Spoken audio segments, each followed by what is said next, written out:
and thank you very much for joining our exciting panel. We have a terrific topic today, which is about Generation C and all that Generation C entails with its connectedness and interconnectedness on the internet. I am the founder and CEO of Reputation.com, which protects reputation and privacy on the internet now in more than 100 countries. My job, it's an honor today to moderate a panel of very distinguished speakers. I'm going to introduce them now and then set up the topic a little bit and invite them to each spend up to 5 minutes with his view of an insight on this interesting topic, and then open the discussion to what I hope will be a very robust Q&A, and in the last minute maybe offer a quick wrap-up. We are aware that much of the audience is facing this way or that way, and so we hope you'll bear with us. We're not turning our backs on you, we're simply playing to the format that we have here in this very exciting session. To my left, first is Habib Haddad, the CEO of WAMDA. Habib is not just the founder of WAMDA, which is a very exciting catalyst for innovation, chiefly in the MENA region, but also elsewhere, and catalyst for entrepreneurs, but also the founder of Yamli.com, which many in the audience will know. It's a very successful Arabic transliteration engine, which has allowed Arabic users to type in more than 500 million words so far in a very rich and useful database. He's been recognized as a young global leader for the World Economic Forum and has been listed among the 30 under 30 by Arabian Business. To his left is Carlos Moreira, who's the founder, chairman, and CEO of WiseKey. WiseKey is one of the very successful security companies in the new generation of security companies. Carlos has a deep background in both international relations and IT. His company and he are based in Switzerland but have a truly global presence. He's also a member of the Clinton Global Initiative and a founding member of the World Economic Forum Global Growth Companies Council, which indicates that his company has achieved some very terrific international success. To his left, Monis Rahman, who's the chairman and CEO of Naseeb Networks. His company not only boasts the most successful Muslim-focused social network in the world, but also is the leading job site in Pakistan. Monis has a deep background in Silicon Valley, where he has built companies, raised money from investors, both for previous companies as well as the one he's now operating. And although his company is headquartered in the US and domiciled in the US, Monis spends the bulk of his time in Lahore, bringing innovation to the market there and also investing in some of the very exciting emerging growth opportunities that are there. Patrick Spence, to his left, from Research in Motion. We can thank him and his company for the very generous sponsorship of our event, as well as the playbooks that many of us have received thanks to their activities. Patrick is not only the global head of sales for RIM, but also the head of MENA, which, as many of you know, is one of the standout, very successful regions for Research in Motion. And Patrick informs me that he's been with RIM for 13 years, since it was only 150 employees, so he has seen the full growth and flowering and blossoming of that company. And finally, but not least, Eric Tsai, to his left, is the CEO of Eriku.com. Eric has a very international background. He is the founder of Eriku, which is a Chinese and Japanese bilingual discovery and product search engine. Very exciting business, which is competing directly in many ways with Google. He's also been selected in many different world-recognized forums as one of the young business leaders of Asia. So we welcome our panel and thank them very much for participating today. To set up this topic very briefly, we know, of course, that Generation C is growing in its presence and growing in its activities. Some very relevant statistics highlight this. Many of us believe or think that we know that Facebook now has roughly 800 million users globally. Here in the kingdom, it is estimated that there are roughly 4.5 million, which represents nearly 20% of the overall population. We know that the Saudi Arabian people and government and commercial interests are exploring more and more actively the opportunities that the internet presents. For example, we saw just last month the investment of $300 million US by Kingdom Holding in Twitter.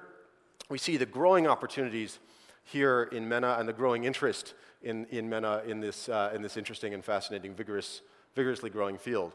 On the other hand, we see some interesting trends that are worth sharing. We've noticed globally a lopsided use of the internet.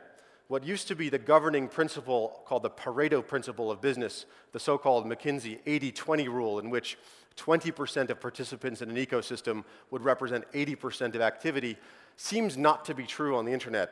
On the internet, on the contrary, we're seeing the emergence of a 1-9-90 rule, which says that 1% of participants in the internet contribute basically everything, 9% repeat everything, and 90% consume everything.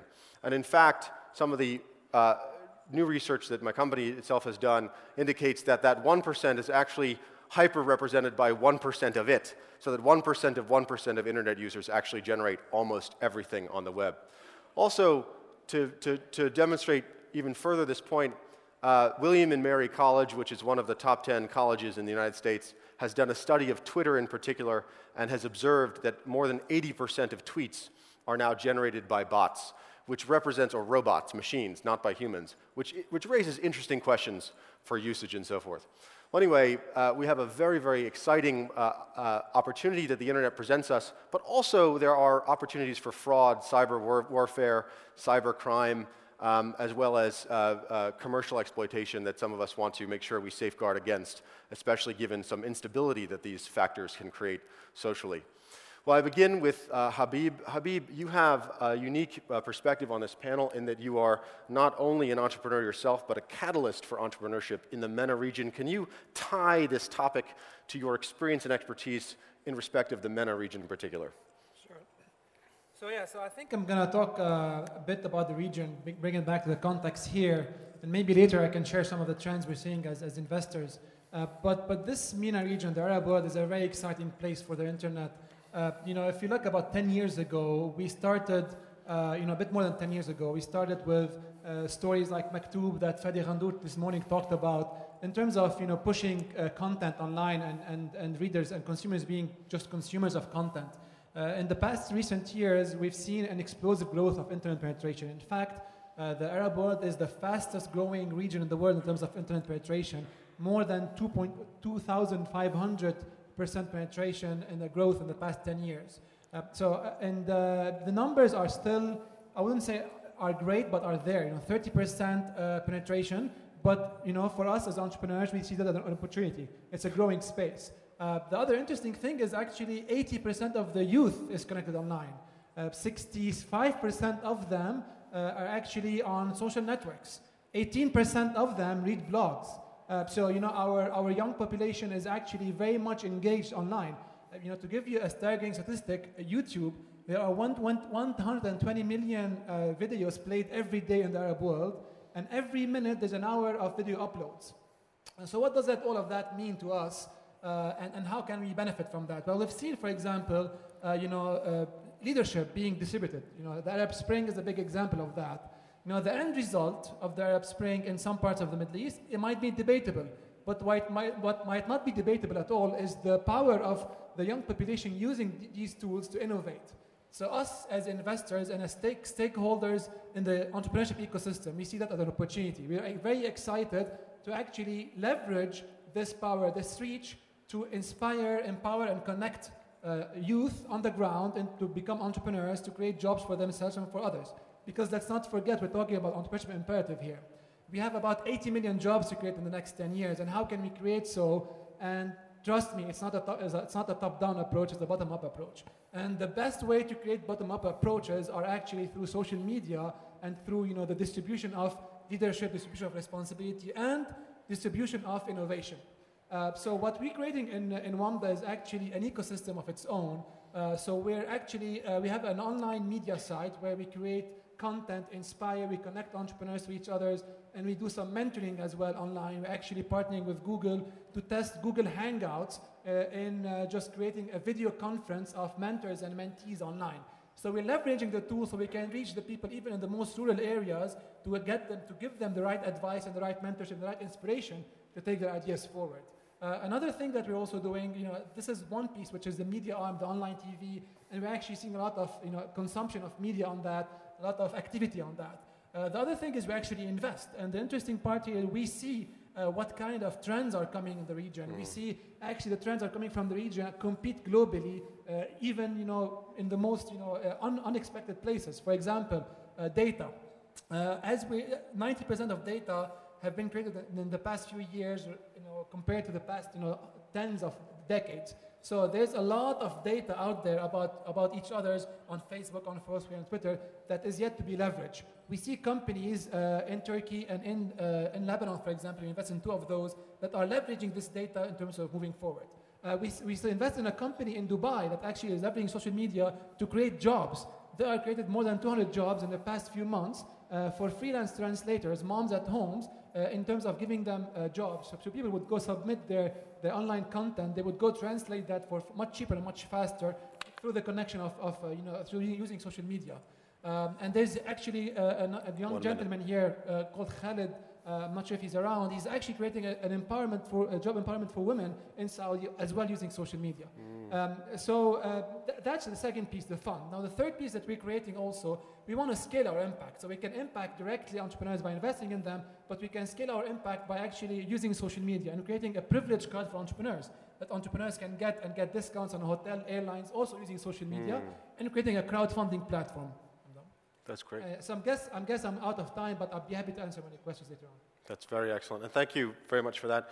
Patrick Spence, will move to you next. You have expertise that you can bring to bear given the very successful track record of RIM and BBM in particular in the region. Would you give us some perspective from your vantage point? Sure. Thanks, Michael. Appreciate that.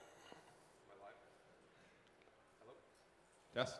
Yeah, there we go. Thanks, Michael. And yes, we've seen incredible take-up across the Middle East, and especially here in Saudi Arabia when it comes to the BlackBerry Messenger service. And we have 99% of the BlackBerry users in Saudi Arabia using BlackBerry Messenger, which is tops globally. And it's really a testament to the power of a mobile social network. And some of the things that we've really observed from that, I think, are 4 key principles.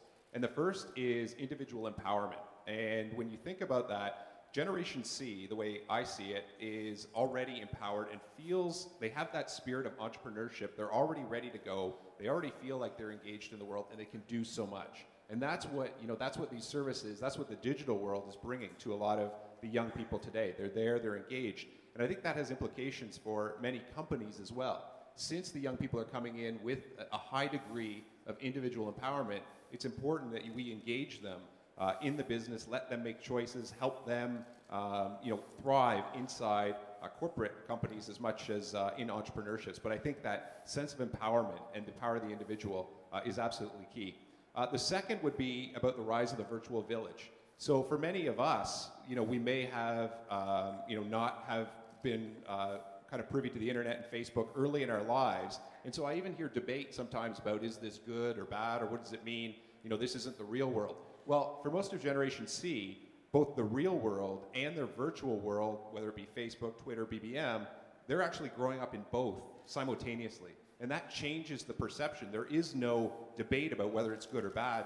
They're growing up in both. And so it's an interesting world because both have value and both allow them to develop different relationships for both commerce and life. And so I think there's something there that we have to think about as we go forward.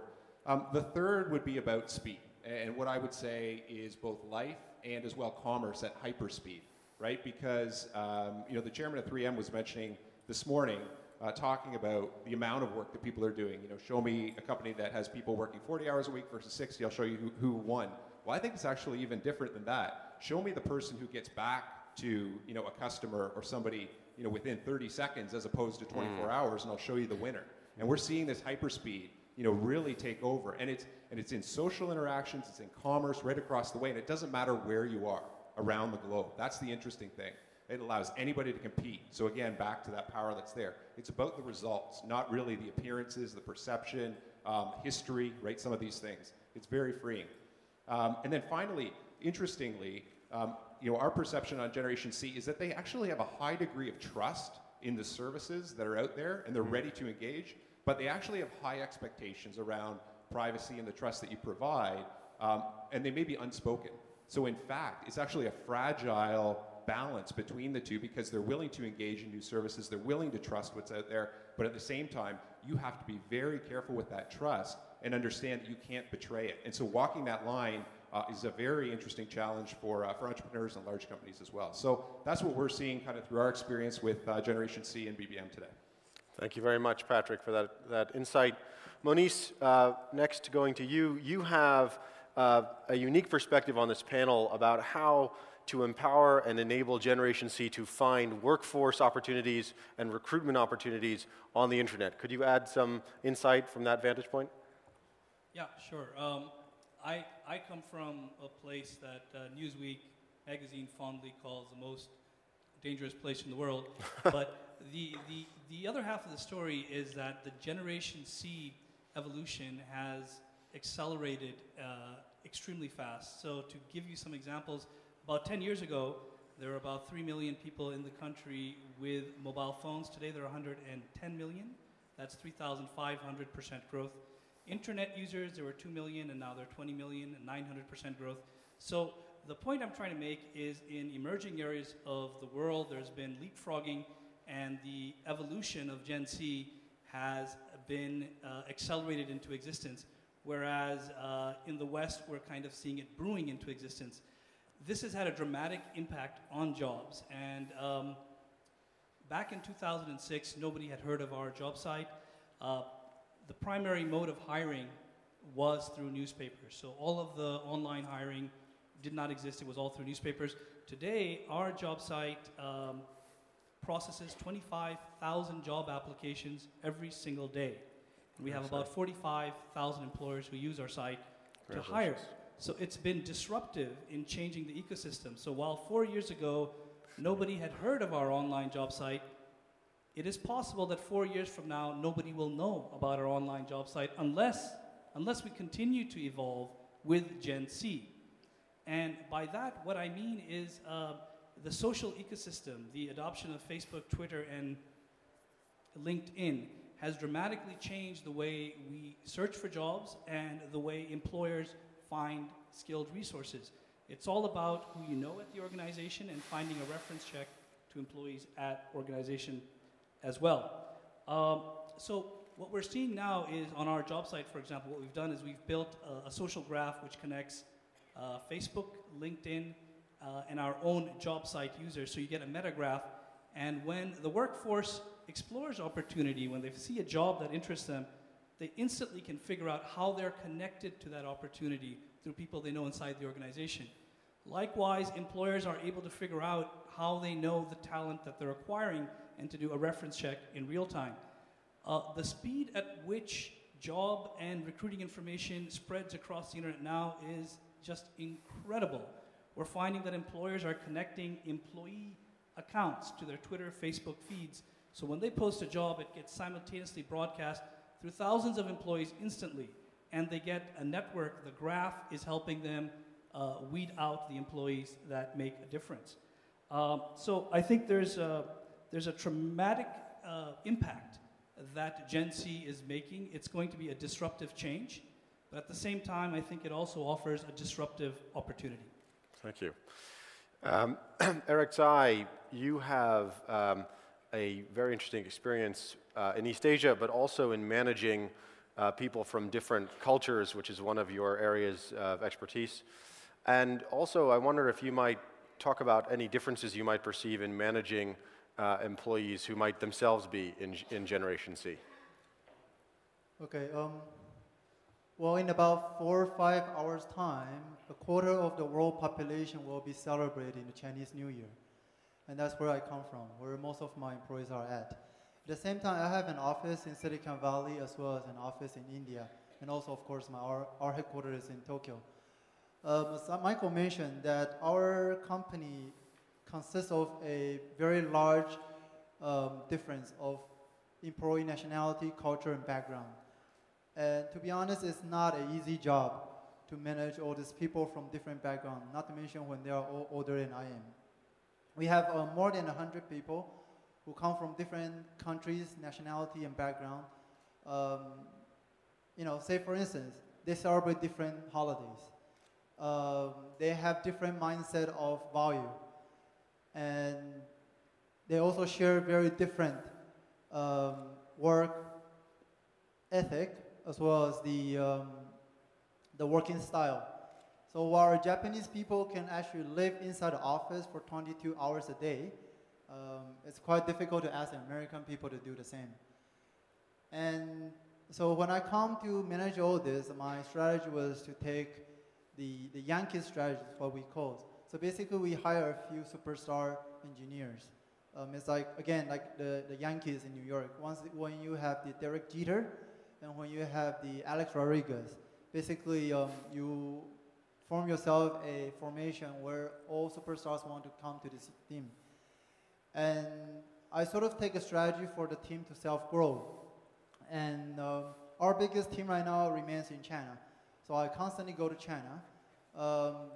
Our team member, including professors in colleges, because our office is actually within a college in China. And that means I need to manage a professor when I am a 30 years old boy. It's quite difficult for me to convince them what I wanted to do when we have opposite opinions. And so basically what we do in the company is we let everybody do the different things. And therefore there is a lot of failure we face because there's different projects going on and we only take the ones that goes well. Well, so far Eriku.com has gone through the most difficult part of our stage. And right now we are on the upstream growth.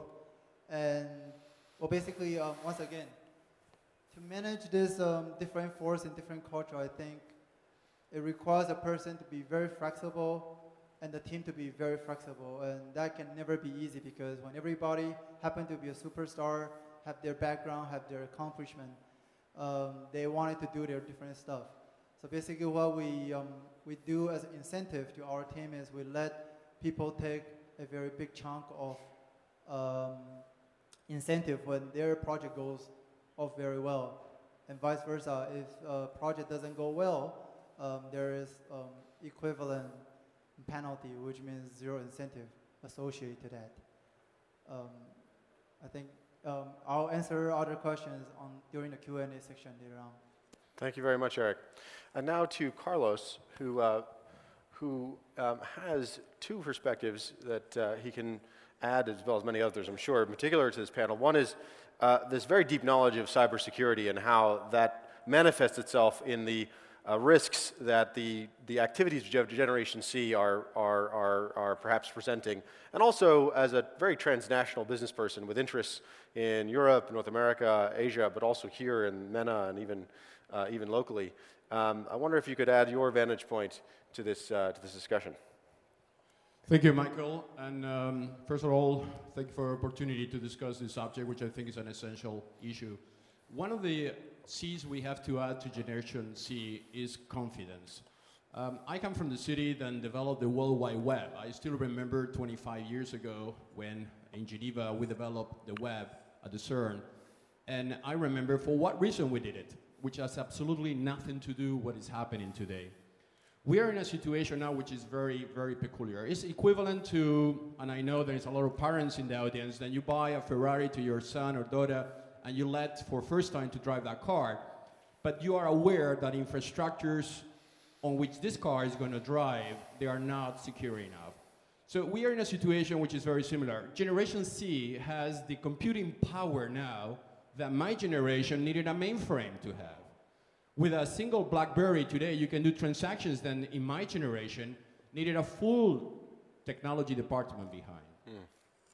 We are confronted to two extremes of the equation. In one side, Generation C has burned into this over-connected world on which now, and I'm talking today, only 400 million devices are connected to the internet, mainly mobile phones. By the year 2020, 50 billion objects, cars, mobile phones are going to be connected to the internet. There's going to be something like 4.6 billion mobile users adding to that, and 3.7 internet users to be added to that. The problem we are facing, as I said before, is we are still using this very old infrastructure, which is not secure. It was not designed to be secure. In Switzerland, my company is helping Swiss people to vote online. We can actually, with a BlackBerry, while we are skiing in the mountains, vote and change the government. If you can do that, obviously, that means that you have set a benchmark on security that everything else will be possible. You can also do financial transactions, you can do send money home, you can do all kind of interactions. But for making sure that people are protected, we have to put a very important layer on security. So Generation C, if that generation is to continue, otherwise we're going to call Generation S for shutdown, is a generation which massive investment in security has to be done. The good news is that in countries like the case of Saudi Arabia, like the case in China, India, like the case in Brazil, like the case in Europe, we are moving towards that, although we are at the beginning. For instance, people are issuing digital IDs to citizens. India is going to a 1 billion person project on where digital IDs are going to be issued to the citizens. I know that Saudi Arabia is also has done that in the past and is even increasing this project in the future. The problem before there is that the security play was disconnected from the market. So all those projects didn't know how to monetize themselves. I think what Generation C is bringing to that is that for first time you have young people that they use the internet in an ubiquitous way. They don't only want to go into Facebook and chatting with their friends, but they also want to transact. They want to do their university's degree online. They want to access their health record online. For that, you need a strong authentication. You need a more safe internet. Generation C has another characteristic, which we didn't have in my generation, is that they don't like human interactions. Many of you maybe have a teenager and you are concerned and this guy is spending a lot of time in his room and not necessarily enough to outreach. But actually this is not a problem because this is the way it's going to be. In 10 years' time, this global competitive forum, the global aspect of it, maybe 90% over the internet. So we have to move towards that scenario where the internet is going to be, for first time, what the fathers of the internet wanted that to be, a place where everybody can cooperate in total security. Legislation is necessary. There is no legislation on the internet. I mean, you have now IATA, for instance, provided legislation on airplanes, leaving airports every day. And thanks to that, we can go into a plane with total security feeling that we're going to be safe. 1 minute. The same thing doesn't happen on the internet. So for Generation C to really become what I believe is going to be the best generation ever, to bring something like 3 billion people into the world economy and create an amazing knowledge-based society, we have to still solve the security issue. Well, thank you very much to the panel, and I'm sure we all very much enjoyed their remarks. And also, as many of us go to many panels at many conferences and even speak on many panels at many conferences, I'm sure we all thank the panelists for actually speaking for less time than they were allotted, which allows us to give more time for Q&A. The floor is now open for Q&A. There are microphones circulating. You can please be invited to direct your question to an individual panelist, in which case we can invite the panelists to respond and the other panelists to respond as well. Or if you'd like to direct the question to me and I can allocate the question to the panelists, that'd be fine. I'm going to wait for 1 or 2 hands to go up, and I'm going to allow the pause to become a little bit uncomfortable first. Good. Thank you for going first, sir. The microphone is coming your way. Would you please stand up as you ask the question? Thank you very much. Hi, Nafis, PwC. I have a question, I guess, mainly for Habib and the other panelists. I mean, Generation C, there's a lot of potential and all that, but we need a lot of mentorship, and something Habib touched on. If you guys can maybe elaborate on that, and how are there any other plans? I know WAMDA's doing great work. If we can hear more about that, if there's anything else also happening. So the question for Habib has to do with what are the mechanisms in store, both in Habib's universe, but also more broadly, that might work for mentorship, for innovation and entrepreneurship. Thank you very much. Habib. So thank you, Nafis, for the question. I think mentorship is a big actually gap, and a recent Gallup survey showed that there's an increase in 50% in respondents in wanting to open a business with or without a mentor. So the way we're trying to offer mentorship is through using, again, the power of social media. Because mentorship, I mean, we think that the physical connection is very important, is a must. But to scale mentorship to a mass where we need to create the 80 million jobs, again, going back to that big problem, we need to scale that mentorship up. And we do that using, for example, Google Hangout. We're going to start testing that with Google, where think about it as office hours. When you used to go to a university, your professor, and you would come in, someone would fire up a camera. He would be sitting on his laptop, and suddenly another kid from Saudi Arabia will just join in and start asking questions. And we're actually working here specifically with diaspora on that because we think there's a huge amount of diaspora from the Arab community who have went to the States, have established their businesses, and have gone through the cycle again and again. And we think there's a big link there. Now, also, there's other organizations like Mowgli, for example, who's trying to also scale up mentorship through an online platform, and there are other organizations. But I think fundamentally, mentorship is about the connection and one-on-one connection. And it's about building this connection. For example, on my BlackBerry, I have about 10 entrepreneurs here that, I don't know if I mentor them or I advise them. I don't know what exactly is defined by mentorship. But basically, where we're in touch with them on a daily basis, seeing what they need. Chat is another way we do that. Just the other day, we were helping an entrepreneur based in Dubai try to find a way to get a visa for one of our employees who are of Syrian origin to come to Dubai because it's quasi-impossible, which is another big problem of that. We always call ourselves MENA on paper, but when it comes to actual policies, it comes to actual cross-border operation, we're 22 different countries. So I think also that's a hint for whoever is here from the government to actually start, loosening up visas, because this is something that is really bad for entrepreneurs. So a quick follow-up question for you, Habib. In the mentorship gap, do you think that questions of finance, funding, skill set, engineering, employment, what types of questions are really the leading types of questions that young entrepreneurs face and can benefit from mentorship on? Yeah, it actually varies. The early stage entrepreneurs, the very, very early ones, are really just looking for a partner, for a co-founder. And that's something we find often and often. People just, I have an idea, I'm a business person, I'm an engineering, how can I find another person? And we've actually connected, two co-founders as well. In the same example in Dubai and in Beirut, we connected them and they actually co-founded that. So this is one of the things we do at the early stage. Now, as the company grows, there are different kind of needs in terms of funding, in terms of do I actually need funding, and should I take it now? Should I try to get a loan? What's the best form of funding for myself? Then clients, customers, we're going to Egypt for the weekend. Someone there who can be a client for us. So things like that. And I think that social media and web here is enabling us to always be close to them. In the traditional sense, VCs in the Valley always invested in startups as long for a condition that they move and be close to them.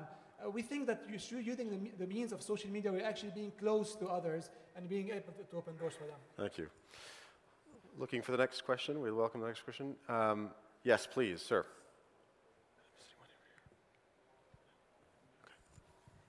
Ziad Abdel from Microsoft. I would like to ask Carlos, as a father of 3 kids, Generation C kids, how you can, as a company, make the internet secure and state-of-art infrastructure where our children emails are not being hacked on a weekly basis. And especially in Saudi Arabia, we have been seeing lately that there is a credit card war going between multi-different regions. So I like your perspective on this. Thank you. Carlos, please, yeah. Yeah, actually.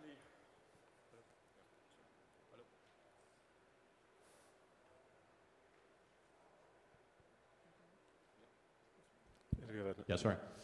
Yeah, absolutely. Actually, you father of 3, I am father of 6. Imagine how we poor sleep at night. To be honest, being a technocrat, and I've been encryptor, and I've been working on security all my life, there's no solution. The only solution is the education of your kids. We have to really be very aware of this generation of technology is not solving yet the possibility of somebody hacking into your house, hacking into their accounts, steal their data, manipulate them. This is happening. This is the risk of this social revolution, is the fact that we incremented endless the possibility of interactions, and we didn't solve the basic problems. Just to give you an example, when you and I, we were in the school, we might have 5 friends, or 6 or 7 maybe, and this is the guys we interacted. Our kids now, they have 400 interactions with friends on daily basis, either through BBM, Facebook, accessing SMS. Many of them, they don't know they are friends of friends. So it's very difficult in our society to protect them. The only way, as I say, is education. Education, and this is, I don't believe is Saudi education or Swiss education or any education. It's education of any father or mother that loves their kid. We have to educate them, and that starts in the schools, that starts in the house. about the dangers on the internet. One of the problems of this generation, as I say before, is that they close in their rooms. They are not anymore interacting with the parents. And the parents, they have one generation gap on where they don't understand the technology. So surveillance is essential. At the government level, how we can protect that is a many way of protecting that as well. I mean, there's many way of filtering information. There's many technologies that exist now.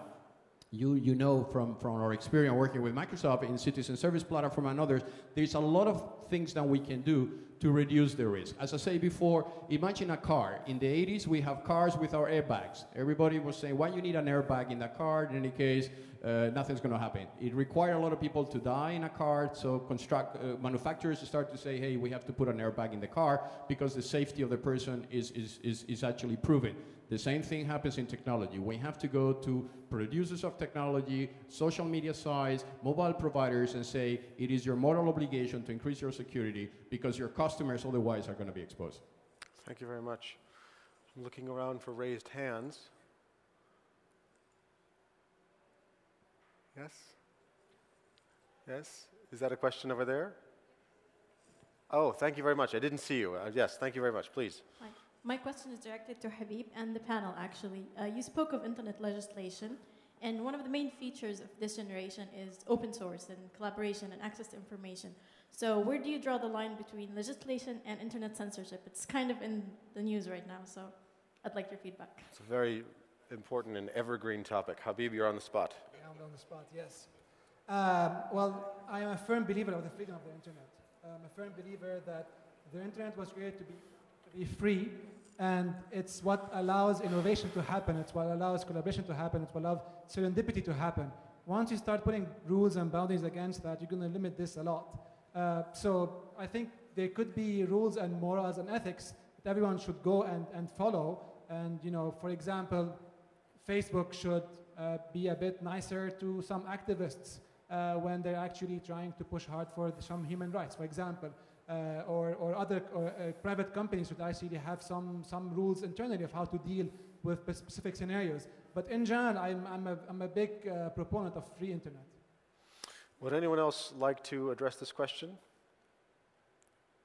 You don't? Yes, Carlos, please. Just very, very small point is that the internet does not exist as such. The internet is the combination of an infrastructure that was a military infrastructure at the beginning with the name ARPANET, combined with the software which was invented in Geneva, which is the World Wide Web. So that infrastructure cannot be as naive as we're saying, and it's going to be free and it has to be open.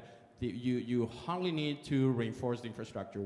I don't think open source is an issue because open source or any source goes on the top of the infrastructure. What we are facing here is that we are carrying a lot of transaction in unsecure infrastructure, which was not designed to be what it is today. Thank you. Looking. Yes, please, in the front.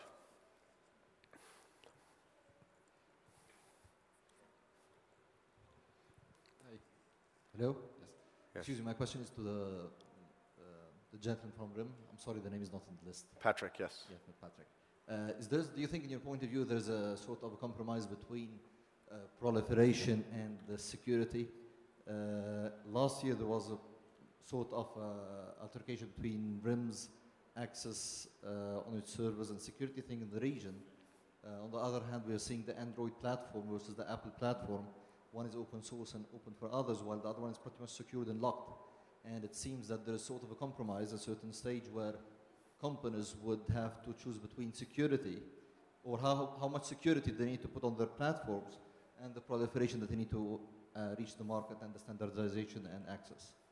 Yeah, it's a great question. And I think some of our issues have actually had more to do with, you know, how as a up-and-coming company you deal with some of the issues in particular regions and how you engage. And I don't think, quite frankly, we did a great job in engaging previously, locally, the way that we should. And I think once we did, we were able to help the education process and everything around that. And, you know, today we have a great relationship with many of the governments around the world that we've been in the news about previously.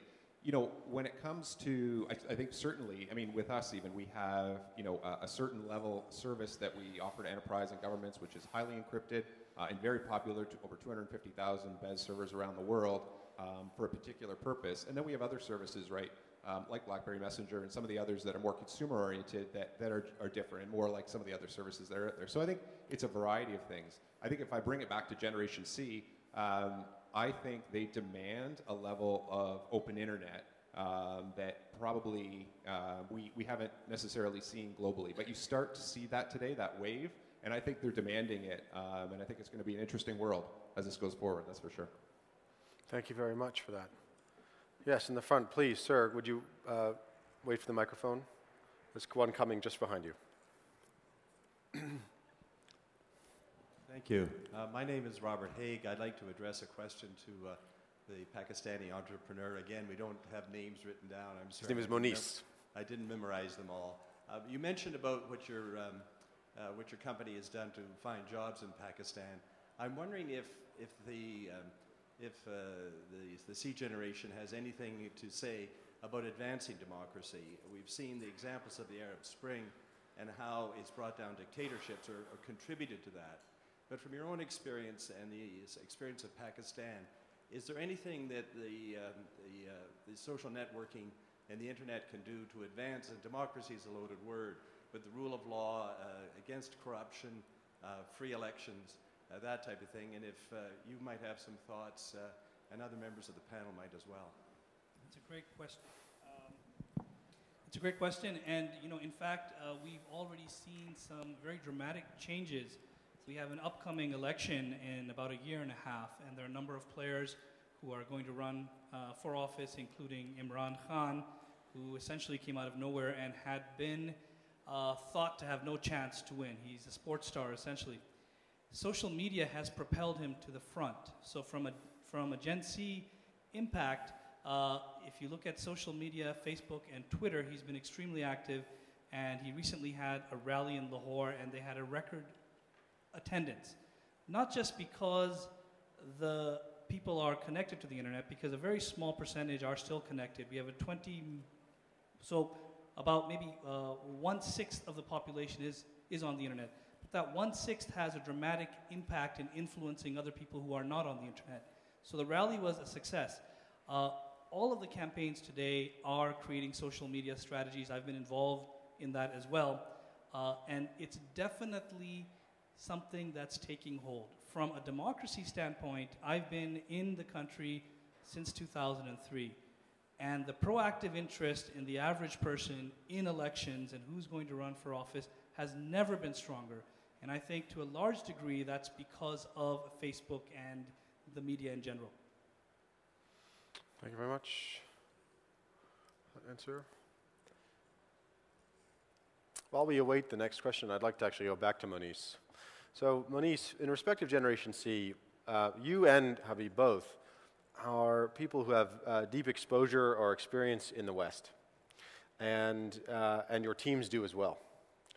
And you have decided to, did you return to Pakistan or decide to move? Okay, you decided to return to Pakistan to build a business there and bring some of your experience, wherewithal, funding, network, to bear on this new market and new set of ventures.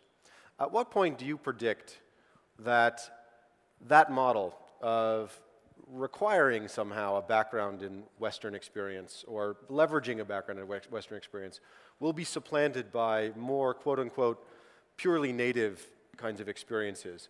Do you see in Generation C yet, or is it not yet there, a trend towards fully natively built systems, applications, products, technologies, or do you still see a very long wave unfolding now where essentially a mixture of Western education or Western work experience with local expertise is still necessary as the brew to make Generation C successful in entrepreneurship on the internet?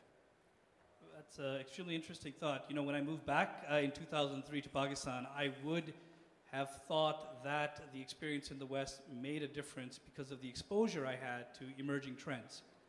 Today, however, if you look at Generation C and their access to information, I don't think an exposure to what's happening in the West through physically being in the West makes a difference. I've seen young entrepreneurs who are born and bred in the country doing amazing things because they understand the local landscape and they're able to make much more of an impact than an outsider entering into the market and trying to understand it. But again, I think it is the access to information that has accelerated the ability of local entrepreneurs to innovate. Habib, do you have a similar or different experience on that question? No, I agree. And actually, I moved back in a time where everyone was saying, why are you moving back? And I'm moving back because, quite frankly, from a business perspective, the opportunities are here. And Fadi Ghandour was actually pushing me to come back. But actually, seriously, I mean, the opportunities are here. The US is saturated. We see the trends moving forward. So from an investor or from a business opportunity, everything is here. Now, from basically trends happening, we see a lot of local innovators innovating locally and globally. So for example, there was this iPhone app in Egypt that a few kids came up with, which is actually a cool idea and now being generalized. It's just has one button where you just click it and it would send an SMS, an email, and message to your loved ones in case you're in a protest and you get caught on. Well, while this has a very narrow-minded context, a very narrow context to be used for, it could be generalized to, for example, just sending it in any other context, any other situation. So you see actually innovation happening again because of local need, because of local necessity. Another company that we invested in, analyzes data in real time. And it's actually, two kids in a village in Lebanon that never heard about Silicon Valley, never went to Silicon Valley, and not only now that they had the chance to go there. So yes, we are seeing local innovation happening and doesn't need the exposure to the West as in physical exposure. It's just the exposure to the knowledge that today is produced by the West. The next 10 years, well, guess what? It's going to be produced by the emerging markets. Okay. Anyone else?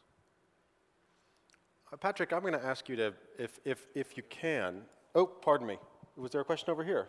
Yes, please, sir. Over here. Would we kindly get him a microphone? Thank you. Thank you, Carlos.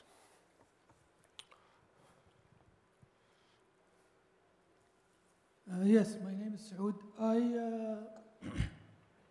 You were discussing the opportunities that Generation C is going to face. I would like to know what are some of the challenges or threats that Generation C will have to face within, let's say, the next decade.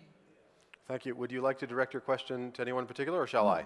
Okay, so Patrick, I'm actually going to go to you because I had a similar question that I was formulating. And I was going to invite you to take off your rim hat for a second, but if you don't feel you can, that's totally fine. You have been in this business of technology and communication technology, let me guess, since you were young enough to be in what was then the Generation C of that time, and now you have matured as a business person and as a global leader in business. What are some of these risks that you perceive, and are they germane to one particular region, or are they global, and how do they shift? Well, I think, thanks for that question, and I think, it's interesting to hear about, the entrepreneurs. Are they developing? Do they need exposure to the West? And from what I've seen, not at all. I mean, what's happened is that now there's kind of an infrastructure in this global village that allows people, again, to be empowered to share their ideas, to capitalize on their ideas that we haven't had before.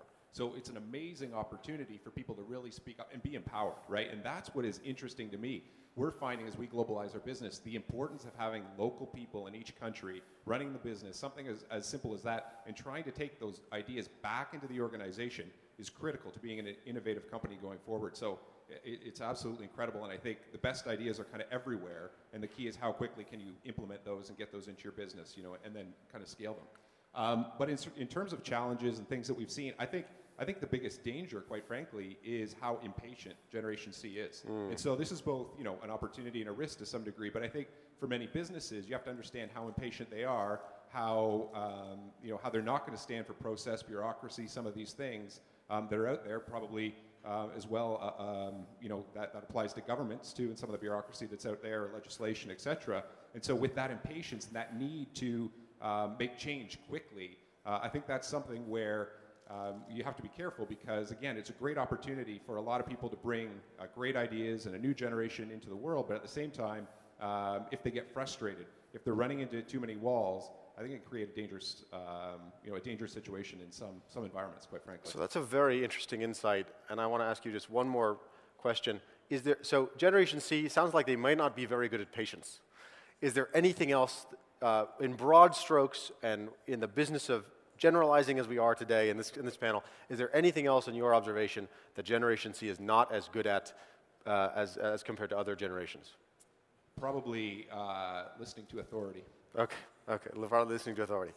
We have time for exactly one more question, and then I'll do a quick wrap-up, or I can proceed with the wrap-up. Yes, in the back. Wait, quickly before... In the back. Yes, sir. There's a microphone heading your way right now.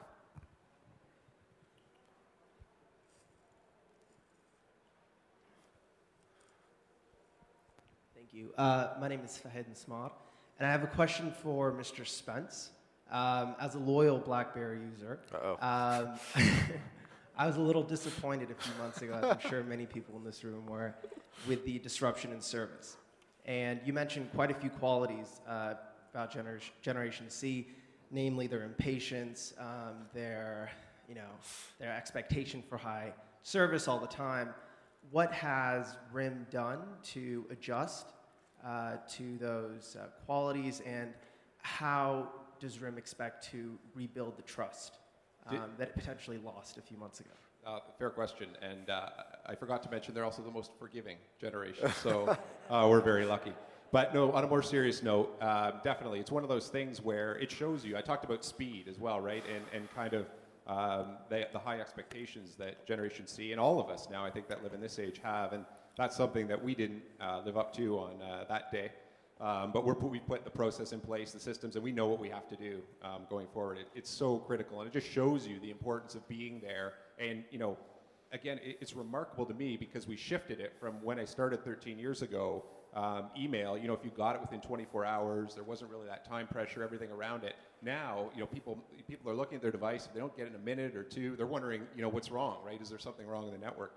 And so we've been doing a lot of work, you know, on that side. And one of the things I would say, you know, mentorship was raised before. One of the things that we try to do now from an innovation perspective and infusing new ideas from Generation C is we're actually Canada's largest employer of co-op interns. So bringing youth, bringing engineering students, almost 1,000 every semester, 1,000 engineering and business students, young students into the business, mentoring them, getting their best ideas as well into the business and putting them on important projects.